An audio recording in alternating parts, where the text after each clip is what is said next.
So you decided to start a business because you're really passionate about something, but now it's kind of not working. You're not making enough sales, your email list isn't growing, you're not really getting anybody to engage, period. Or at least not as much as you'd like or as you need them to in order for you, to survive. Starting my own business will be so fun, you thought, until it kind of wasn't. It might be because loving something doesn't make it a viable or potentially good business idea. Just because you're passionate about something, unfortunately, doesn't mean that it will be profitable. So, when you have high passion mixed with low strategy, it can lead to some really unfortunate side effects like burnout, disappointment, hurt feelings, and so much self blame, all on top of a lot of financial stress. But don't worry, that doesn't mean that you have to throw your entire business in the garbage or your business idea if you haven't kicked it off yet. It might just need a little zhuzh. That's Yiddish for like kick it up a notch or like make a little adjustment. And I am definitely not here advocating for you creating a business that's profitable, but that you hate. Like, that's never me. I don't do that. I would never suggest that you do that either. Today, we're just going to talk about whether we can take something that you're passionate about and make whatever shifts or pivots that you need to so it's actually a profitable business model. I'm trying something a little new around here today because, I'm a big reader. I'm assuming you're probably a reader too.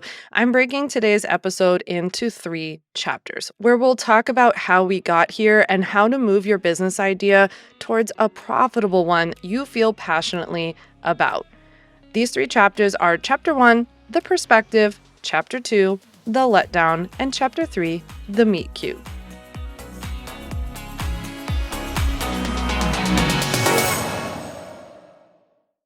Okay, before we hop into Chapter 1, I need a little prologue for our listeners here who aren't familiar with my story and my background. So, I was a corporate lawyer. I left the law in 2016 to start a health coaching business that was really meant to teach people how to cook. That was going to be the main service I provided, and the courses were about cooking. Everything was about food. The reason that came to be was because I really, really love cooking in my free time. I have always loved cooking. Cooking has always been my biggest passion and hobby. And once I became a lawyer in 2012, it's also how I started to escape from my terrible 9 to 5. So I thought, like, 2 plus 2 equals 4. I love cooking. Therefore, if I start a business on cooking, I will love my business. Voila, I have solved my life's problem. But I did so many things wrong. And I ended up turning my passion into something that I resented for a long time. And the business wasn't successful because I approached it in the wrong way. I did not approach it how we're going to talk about today. And I didn't approach it how I ended up approaching my legal business, which was successful almost immediately. And that is why it didn't do well. I know that now. All right, whether you are thinking about starting a business about your passion and now you're listening to this and being like, uh-oh, I want to make sure I do this right, or you already have and you're not loving it or it's not going well, I want to talk through these 3 chapters that we go through as business owners that lead to this problem and how we fix it. Chapter 1, the perspective. So here's the conundrum that so many of us find ourselves in at some point or another in our adult lives. You hate your job. You resent driving to your 9 to 5. You are staring at the clock, waiting for the seconds to count down to get out of there. You're spending your free time researching this thing that you love on the side, right? You love something outside of work. For me, it was cooking. Maybe for you, it's working out, it's talking about health, it's crafts, it's making art, whatever it is, right? And you do what I did, and you're like, let's make this thing that I love my job. Then I will love my job. I'm sick of sitting here at my job, hating my job. Why don't I make the thing I love outside of my job, right? That was me with the cooking business. I wanted to essentially shove my love for cooking down other people's throats. Like, I just thought, like, I love this thing, therefore it's like my pulpit. I'm just going to like stand here and scream at everybody about cooking and then they will love cooking, right? Or I'll attract the people who also love that. Here's the problem that I made, the mistake that I made, and that so many people who are starting businesses make. You're taking the wrong perspective. When you start out a business that's purely based on passion, oftentimes you're adopting the perspective of yourself, right? You're thinking about it from your own perspective and what you love and what you want to do and what sounds fun to you, right? But we're not thinking of the customer. We're not thinking of traditional business principles of supply and demand and unique differentiators and testing to market and all of these kinds of things, right? We are just thinking about ourselves. And I have so much compassion for you if you're in this place. I have compassion for old me, 2016 me, or even like 2012 through 2016 me that was sitting at my job that I hated, dreaming about getting out of it. And it just makes sense that you're like, well, I love this thing. So if you hate the thing that you do, then if I just supplant that, I will love what I do. Spoiler alert, if I could really, like, wrap up so much of what I've learned and so much of what I wrote about in my book, When I Start My Business, I'll Be Happy, it's that basically jumping from one I guess assumption that your job is what's making you miserable, therefore if you have a different job that will make you happy. It's still putting the happiness in some like external thing that will bring you happiness versus where I think happiness actually comes from, which is more like connection with yourself and others, being present, being in your community, being creative, like being present in your body and in your life and all of these kinds of things.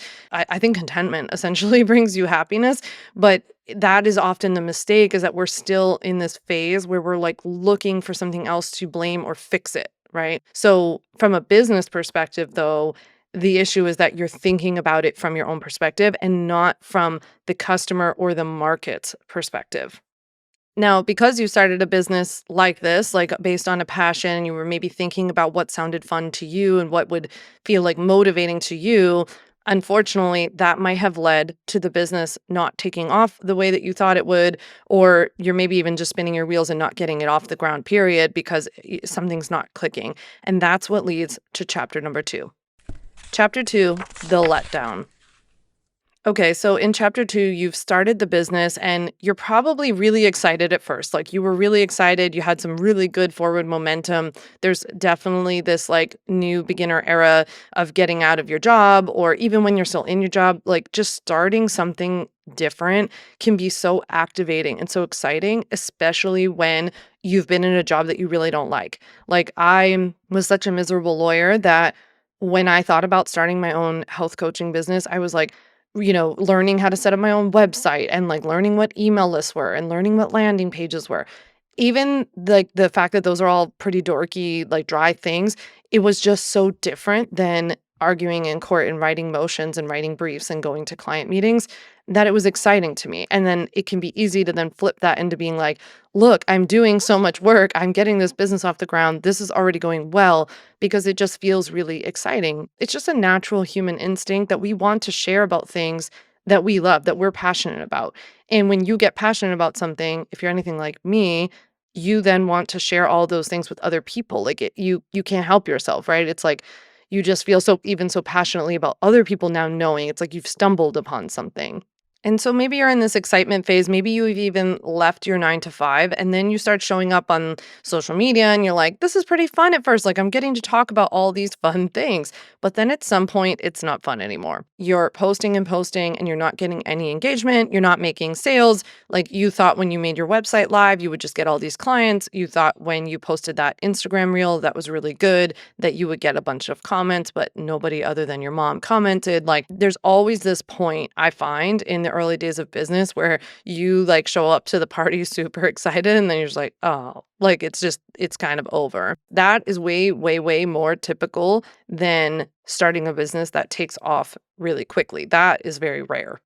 And unfortunately, what happens in most of these cases is that when you start out the business and you start from this passion place and you're really excited and then the novelty wears off and it's not really working, it leads to a lot of self-blame. You start to turn inwards and think that it means something about you, about your abilities, about your product, about your ability to market, write, talk, create social media posts, like whatever it is, right? You start to feel like a failure and you start to see that you're not making any sales and you start, naturally filling in the blanks of like, I'm not making any sales because I'm not good at this. Or Even I hear this a lot as well. I heard this a lot yesterday. We had a live Q&A call with my Ultimate Bundle members. Someone said in the call yesterday, everybody knows social media doesn't work, so I'm going to start running Facebook ads to my freebie. And I thought that was so interesting because I'm like, well, social media works it works very well for me. It works very well for a lot of my friends. I mean, from a strategy perspective, mentally, from a mental health perspective, it's a dumpster fire. But for me, like as a business, it works very well. I also understand what to do and how to structure things. And I have a really good, social team that's creating great social posts and all that kind of stuff. But social media works, like, period. It might not work for you because you don't like it or something like that. But we have to be careful where this is a phase in this chapter 2, the letdown, where we start making up stories about like, no one's engaging on this because social doesn't work. Or you might be the kind of person that says, no one's engaging with this because they don't like me. I'm not good enough, pretty enough. I don't have the best background and aesthetic and all of that kind of stuff. So this is a really tough period. This is a period that a lot of us go through, and it's where we can start to conflate a lack of results with a lack of talent or ability, or we conflate a lack of results with the algorithm, and we think like everything's kind of out to get us, and like that's why like things are working against us and it's too hard, and we start to build up this story. Like I thought when I started my cooking business that I was a bad photographer and that's why it wasn't working, and that I just needed to learn like everything I could about photography. And if I learned about photography, then my stuff would be really good. That's where you'll often also see people start going down all these rabbit holes of like, I need to become a better photographer, a better copywriter, have a better social something. And we go down these rabbit holes thinking that that's the thing that needs to fix it. Like in my example with the cooking business, I had just conflated something I love with a business idea. It wasn't a business idea, it was a hobby. And that doesn't make it a business. And I didn't have any strategy. That's why it didn't work. Not because I was a bad photographer, not because I needed better copywriting skills. I just had zero strategy. All of this can also reverb and zap your passion for the thing that you started out making your business into, right? Like my business not doing well started to zap my love and my passion for cooking for a while. And that I was like, no, I'm not letting this happen because cooking has been my thing since I was a child, since I was a single digits child. And I was like responsible for cooking for myself. Cooking became my passion. So I was not about to let this happen. The other day, I was listening to this episode of the Liz Moody podcast, and she had an incredible guest on named Karina Bajaj. And Karina is a creative health scientist, which, first of all, can we all just pause for like, that's like the coolest job title ever. Like, imagine introducing yourself at a party and you're like, hello, I am a creative health scientist. I would be like, tell me more. I need to know. But Karina, who studies creativity and how it impacts our health for a living, had so many incredible takeaways on this episode. But one of the ones that I thought was so relevant for what we're talking about today, she talked about whether, if you're somebody who makes your passion your job, like there are many examples of where that is successful. And in chapter 3, I'm about to talk to you about how you can combine these two things, how you can take something you're passionate about, but also make it a really good business. So again, we're not here to squash passion. But what you have to be careful about, Karina says, is that if your passion becomes your job or your business, which, is then your job, you have to then have two things, Karina says. You need to have boundaries around that passion, and you need to engage in what she calls mini C creativity. That's creativity that is purely meaningful to you. It's stuff that you keep private. It's not for show. It's not for likes. It's not something you're creating content around. I would highly recommend listening to this episode after you listen to this episode, of course. But she breaks down what mini C creativity has like 3 different types. So there's creative expression, creative thinking, and noticing and appreciating beauty. So creative expression is like connecting your mind with your body. She said it could even be something as simple as like getting dressed in the morning, but that's a way of expressing yourself and really taking the time to think about like, how do I want to feel and express myself today in the world? And creative thinking is like learning something new. So, like what you're doing even here with this podcast, reading a book, all that kind of stuff. And then the third one, which is noticing and appreciating beauty, I think, is pretty self explanatory. But I was driving down the water near my house, and there's just like the most insane bright pink and orange sherbet sunset that I have ever seen. It was so beautiful.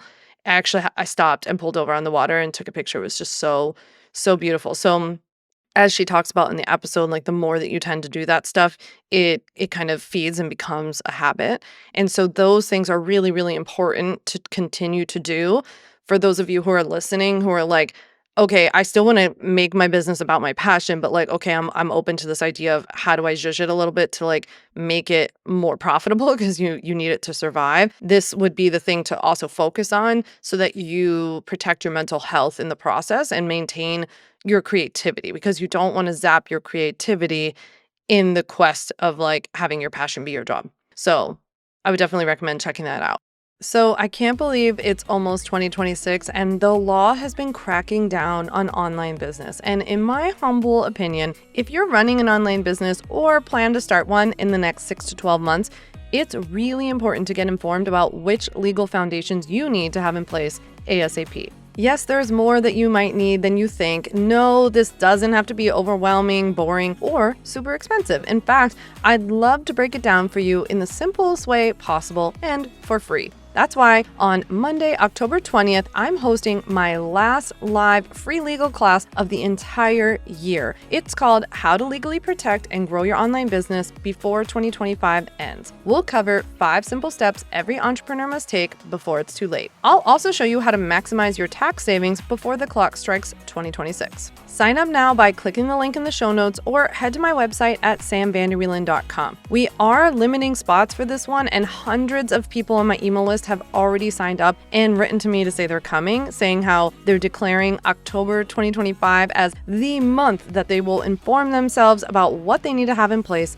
legally. Personally, I think this is awesome, and I really hope you come and join the rest of my community in making this a joint effort to get legally savvy about your online business with us. After all, no one's going to prioritize this for you. You need to do it. Last time I hosted this, I helped over 4,000 people start an online business. This year, my goal is to help 5,000 people start an online business before 2025 ends. So pause this episode right now and take 3 seconds to go sign up for free. My live sessions always fill up so fast, and I won't be doing this again until next year. There will be a replay if you can't make the date available, so make sure you sign up anyway. I can't send you the replay if you don't sign up. So whether you're brand new to online business and you want to do things right from the start, or you've been in the game for a while now, but you're kind of worried you missed some of the legal steps, now is the perfect time to empower yourself with the crucial information you really should have under your belt before you accept even $1 or even one more dollar from a client online. So press pause, my friend, and click the link in the show notes to register right now before the class fills. All right, have you done it? I will literally just sit here and wait for you, and I'll have my podcast team insert Jeopardy music while you go sign up. It's that important. Or maybe the sound of crickets, because using Jeopardy music would be copyright infringement. Or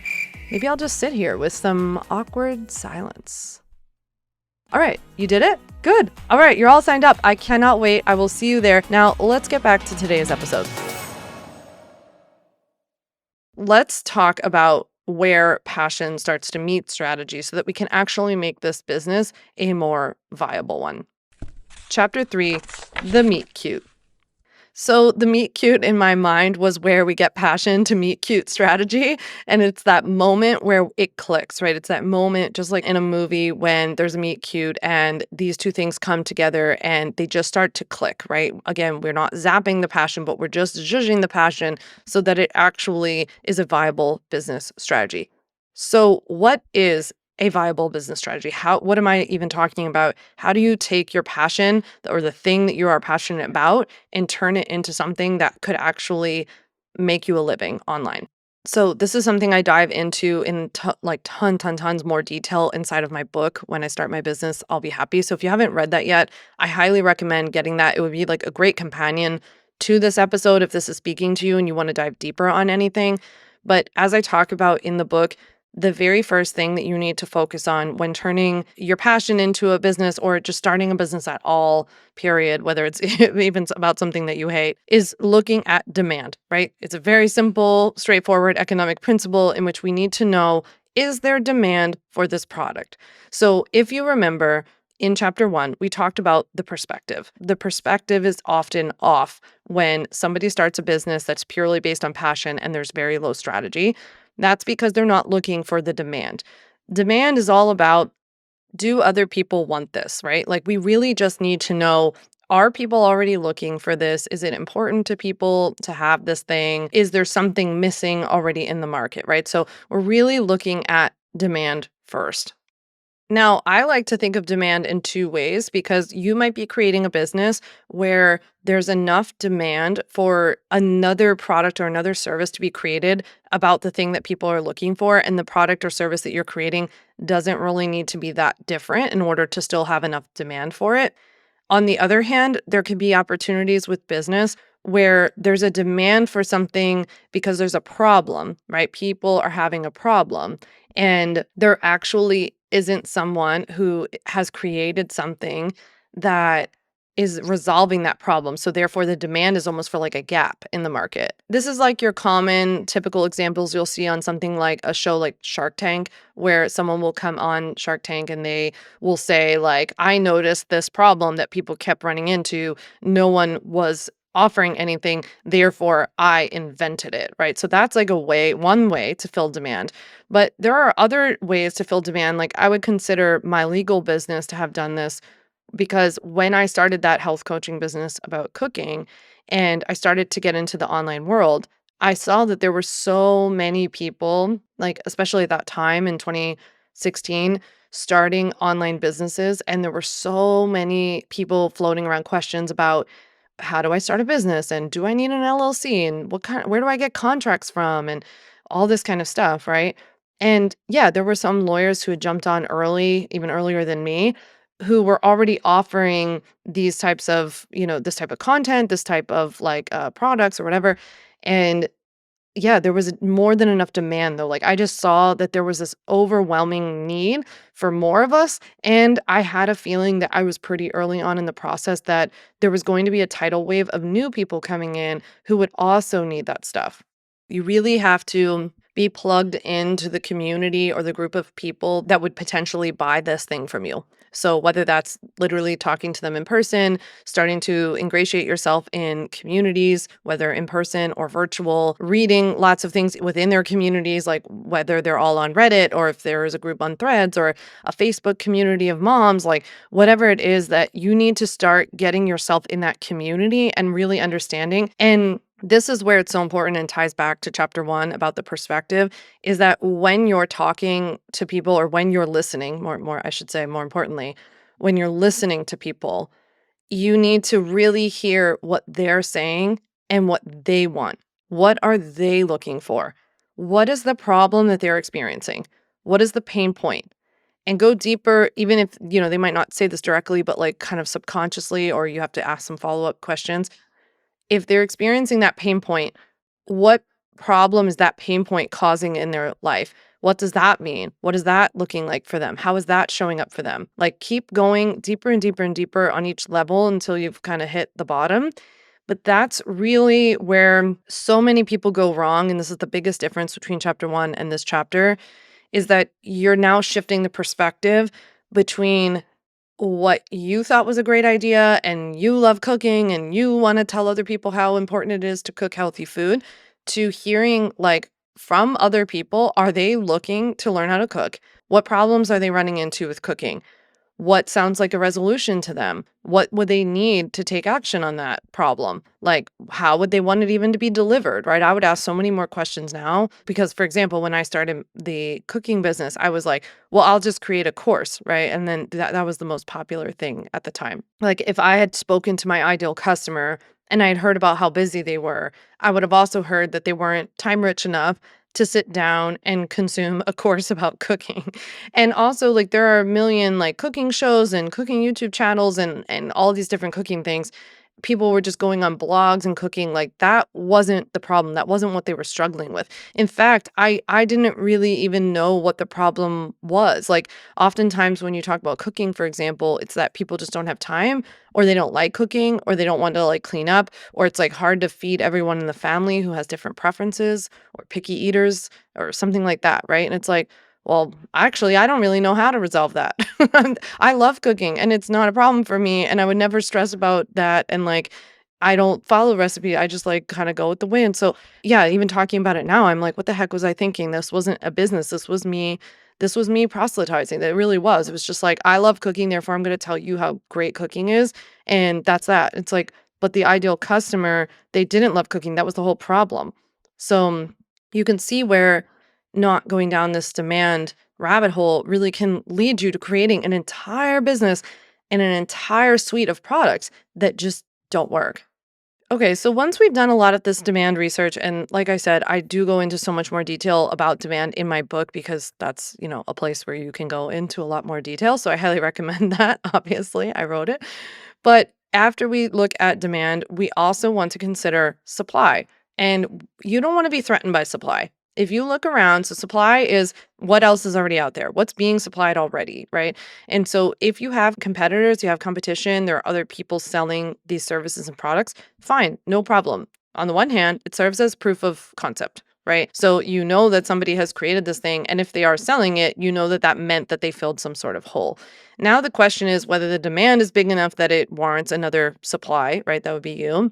Or is it that they are supplying something that there's also now a gap in the system where you know that people are looking for something different and you can go in and fill that gap? So you kind of proven that this group of people exists and that their problem exists, but you can come in and provide a different solution. I would probably say that that's what I did with my legal templates, and that there were other people offering it, but I did see a way that people weren't offering it that there was already demand for. People wanted a playbook, essentially, like a step by step guide of exactly how to start an online business. They wanted to know like the ins and outs of what happens if somebody doesn't pay me, what happens if someone copies my content, how do I do a trademark, all that kind of stuff. That's how I created the Ultimate Bundle. That's my signature product I've sold thousands and thousands of now. That gives you 14 legal templates and packs of trainings that teach you everything you need to know about how to legally run a business online. So that was where that idea even came from. It was really marrying demand with, yes, there's some supply, but I see that there's a gap. That was my unique differentiator in my product. If you've read my book, you know that I talk about the fact that there can be a unique differentiator within your product, but also within you as a creator because of the kinds of businesses that we have, with primarily being, content driven and creating email lists and creating social media content and all that.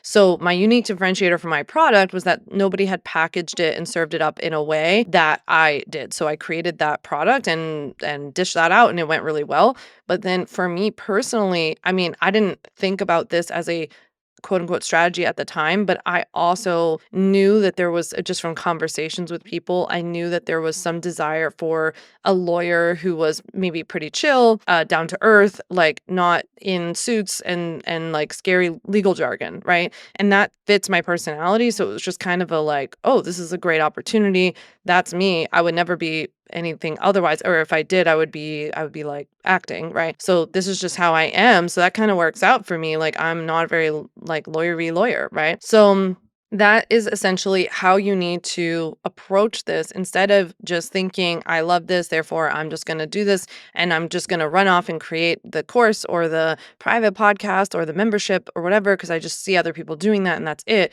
I want you to go through this step-by-step process of doing demand research, doing supply research, and looking at your unique differentiator from two perspectives. How is your product unique in the space, and how are you going to show up and be unique in the space as well? I think that my current business is a fantastic example to kind of wrap up today's episode where, I talk very openly about the fact that I am not passionate about legal templates, right? Like I always say, like, who would be? I don't know. I didn't wake up one morning and just say, like, after I had my cooking business, I wasn't just like, you know what my life's dream is? To create contract templates because I just love them so much.